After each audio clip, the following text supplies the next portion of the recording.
Esta semana se ha presentado un informe sobre esto, justo, sobre el blanqueamiento de ETA. Don Carlos de Urquijo es miembro del Consejo Asesor del Observatorio CEU de Víctimas del Terrorismo, director de proyectos de la Fundación Villa Cisneros, exdelegado del Gobierno en el País Vasco y autor del informe. Muy buenos días. Hola, muy buenos días, Cristina.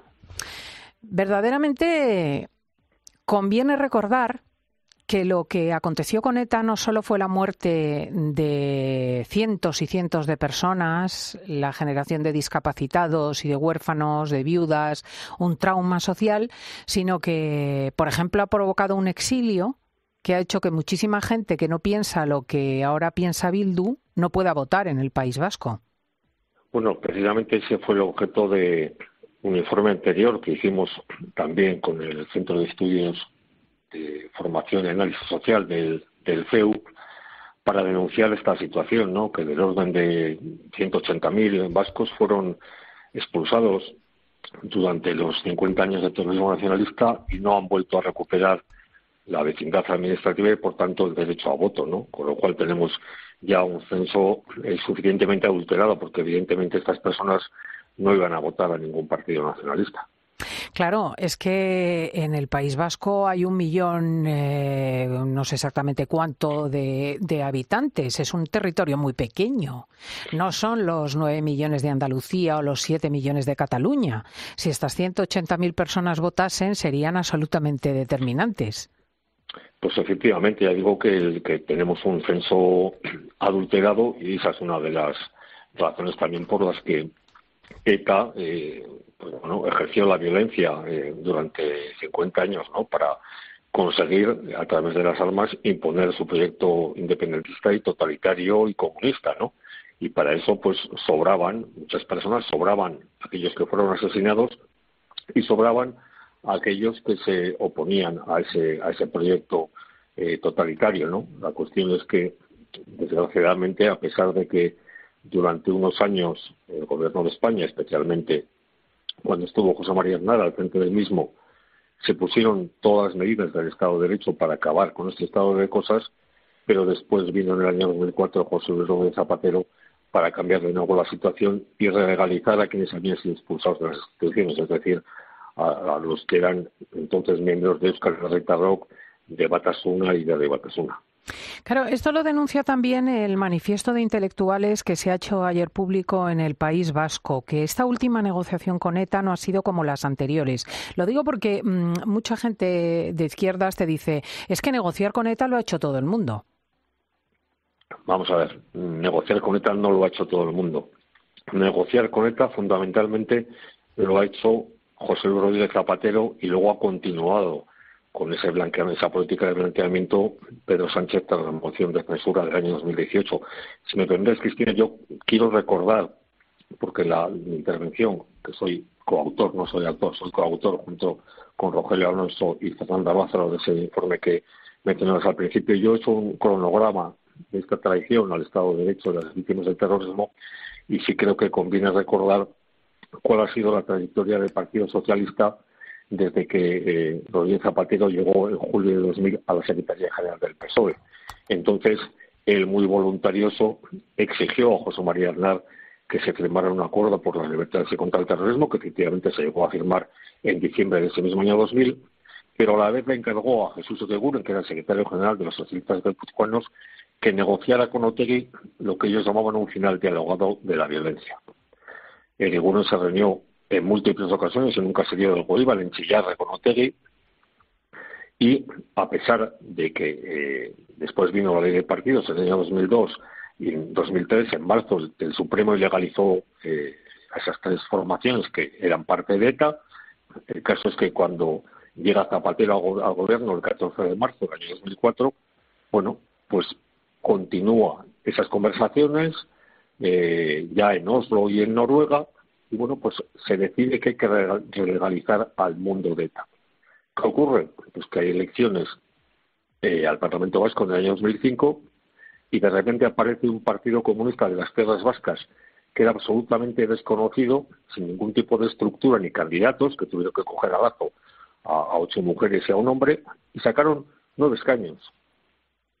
Después, bueno, vino la tregua de ETA en el año 2006, el atentado aquel de la T4 en 2006 también, en diciembre, que Zapatero calificó de accidente para seguir negociando, y fruto de ese acuerdo y de esa negociación llegaron las elecciones municipales en el año 2007 y como el PCTV ya estaba en trance de legalización, pues aquí se decide que hay que poner en marcha un nuevo partido que se creó en la República, la Segunda República, que es Acción Nacionalista Vasca.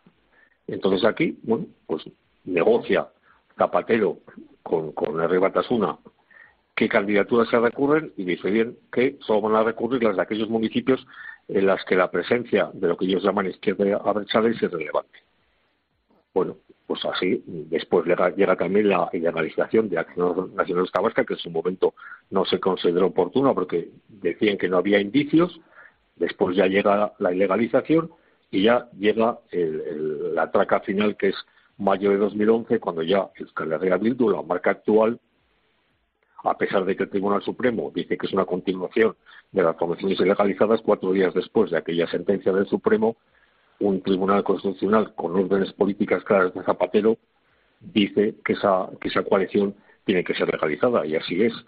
Y desde entonces hasta hoy, ¿no? A pesar de que ya digo que Zapatero intentó, bueno, pues ya le prestó su último apoyo ETA, declarando en octubre de 2011 el final de lo que ellos llaman su actividad armada, pero ya ni aquello le sirvió a Zapatero porque estaba absolutamente quemado por sus años de gestión, ¿no? Y luego ya pues vino Pedro Sánchez, ¿no? Después de Rajoy viene la moción de censura en junio de 2018 y bueno, pues ya es la continuación absoluta del blanqueamiento de Bildu, ¿no? Luego nos extrañamos de que pasen estas cosas, de que vengan más concejales e incluso más diputados en el Congreso que el PNV los tenga Bildu, pero si es que quien ha hecho un nombre a Bildu es es Pedro Sánchez también ahora en la actualidad. Ha convalidado Bildu los estados de alarma, votó a favor de la derogación de la reforma laboral, aprobó los presupuestos generales del Estado de 2023, modificó la ley de memoria democrática para que se considerara que el franquismo llegaba hasta el año 83, con los gobiernos incluso de Felipe González. Aprobó también ya la ley de vivienda, son ya muy progresistas, aprobó la ley de vivienda. Y bueno, sí, esto, lo que estamos viendo en definitiva, y está recordando Carlos Urquijo, es la tarea de gobierno de Bildu en Madrid. En definitiva, cuando Bildu vota la ley de memoria democrática diciendo que efectivamente desde el 83 hay que contar las cosas, cuando apoya la ley de vivienda, los presupuestos, está siendo socio del gobierno de Pedro Sánchez. Esta semana le hemos visto hacer una finta muy extraña. O sea, por un lado ha reconocido el carácter delincuencial de Bildu y por otro persevera en su posición política con esta formación.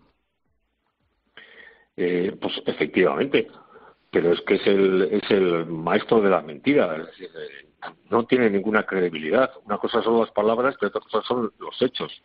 Y los hechos demuestran que es un socio preferente del Partido Socialista de Pedro Sánchez para garantizar su continuidad en la Moncloa. Antes no he recordado, para mí, las dos cuestiones más graves también, ¿no?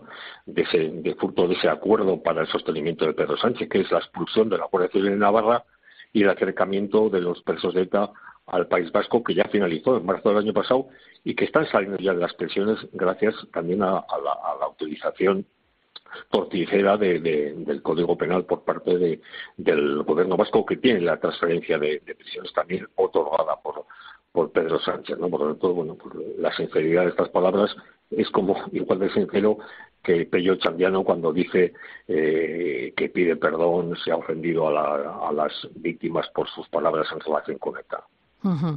Pues este es el informe que subraya y explica cuál ha sido el proceso histórico por el cual una banda terrorista ha llegado a ver ratificado su brazo político y cómo en estos momentos nos vemos con unas encuestas en las que el Partido Nacionalista Vasco, igualmente independentista, igualmente favorecido por el movimiento de ETA, pero en definitiva no terrorista, está siendo amenazado por Bildu, que podría tener más votos.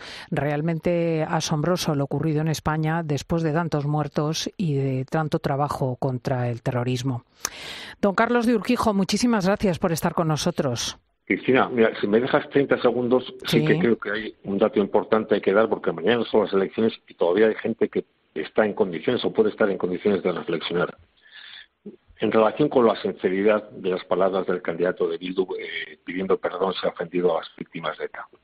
Un dato. Son 75 los candidatos que presenta cada partido político a estas elecciones.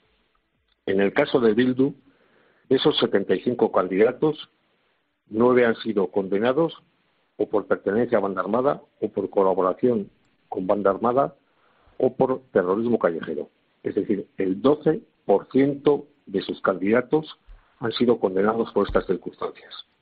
Hombre, esto es muy importante. Y de esos 75 candidatos, que son, de esos 9 condenados, 5 van a resultar mañana, si Dios no lo remedia, diputados en el Parlamento Vasco. Son el número 9 por Guipúzcoa, el número 4 por Vizcaya, el número 3 por Vizcaya, el número 6 por Vizcaya y el número 2 por Guipúzcoa. Esta es la realidad de Bildu, cuando dice que no tiene nada que ver con ETA, que eso es un ciclo terminado, etcétera. La realidad es que hoy tienen en sus listas más candidatos que tuvieron en las municipales del año 2003, que todo el mundo recordará que se armó un lío terrible cuando Covite denunció que había 44 condenados de un total de 2.651 concejales, que no llegaban ni al 2%. Ahora son el 12%, esa es la realidad. 9 condenados por terrorismo lleva Bildu en las listas que se votan mañana. Importante, lo que nos recuerda Carlos Urquijo. Muchísimas gracias. Muchas gracias, Cristina.